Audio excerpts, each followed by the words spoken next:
Yəqin ki, sizin məktəb vaxtından toplama, çıxma, vurma, bölmə və qüvvət əməllərinin necə yerinə yetirildiyi çox yaxşı yadınızdadır. Bu dərsimizdə sizə toplama, çıxma, vurma, bölmə və qüvvət əməllərinin yazıldığı düsturları Excel-də necə yaradıldığını göstərəcəm. Bunun üçün əvvəlcədən daxil etdiyim informasiyalara nəzər salaq. Burada ərzaq, süd və un məlumatları və onların qiymətlərini qeyd etmişəm. Bu məlumatlar un, kartof, çörək, pendir, yağdır və qiymətlərinin hər biri qeyd olunub. Bu dərsimizdə sizə bu qiymətlərin cəminin necə hesablandığını göstərəcəm. Bunun üçün toplam yazılmış xanaya 2 dəfə klik etməklə siz bərabərdir işarəsini əvvəlcə qoyuruq. Və onu qeyd edim ki, Excel-də bərabərlik işarəsi hesablama əməllərində əvvəl gəlir. Lakin adi riyaziyyatda bildiyimiz kimi əvvəlcə toplamalar, daha sonra isə bərabərlik işarəsi qoyulur. Excel-də isə tərsinədir. Bərabərlik işarəsindən sonra biz toplamaq istədiyimiz rəqəmləri bura daxil edirik.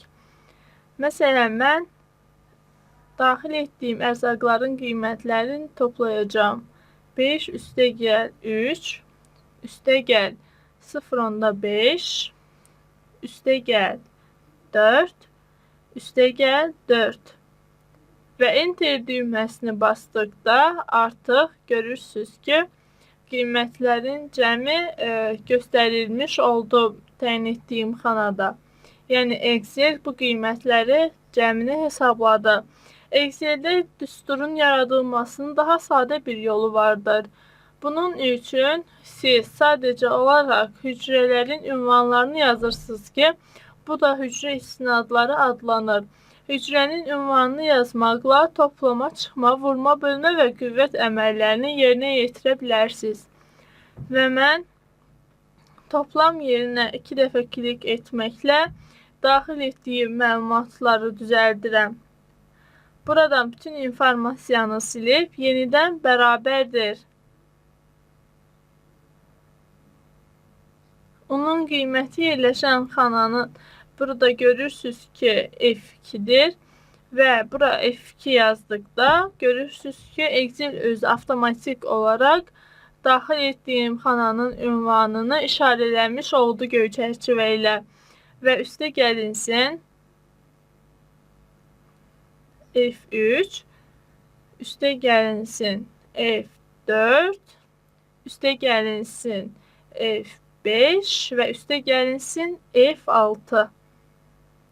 Və Enter düyməsini basdıqda yenidən görürsünüz ki, biz eyni nəticəni alırıq. Və hücrə istinadlarından istifadə etməyin başqa bir yolu vardır. Siz bura əl ilə məlumatları daxil etmək yerinə həmin hücrəyə bir dəfə klik etməklə avtomatik olaraq hücrənin ünvanının göstərilməsini təyin edə bilərsiniz. Yenidən bərabərlik işarəsini yazıb, toplamaq istədiyim hücrələrə bir dəfə klik etməklə həmin hücrələrin qiymətlərini avtomatik olaraq toplam qiymətlərini hesablayan xanada yaza bilərəm. Və onun qiymətinə bir dəfə klik etdikdə görürsünüz ki, F2 xanası avtomatik olaraq qeyd edilmiş oldu. Üstə gəlinsin F3, üstə gəlinsin F4 və Enter düyməsini basdıqda bizə ilk 3 xananın qiymətinin cəmini verəcəkdir. Toplama əməlindən başqa siz vurma, çıxma, bölmə və qüvvət əməllərini də bu qaydada yerinə yetirə bilərsiniz. Məsələn, mən yenidən toplam qiymətini düzəltmək üçün xanaya 2 dəfə klik edirəm və bura daxil etdiyim məlumatları silirəm. İndi isə sizə vurma əməlinin necə həyata keçirildiyini göstərim.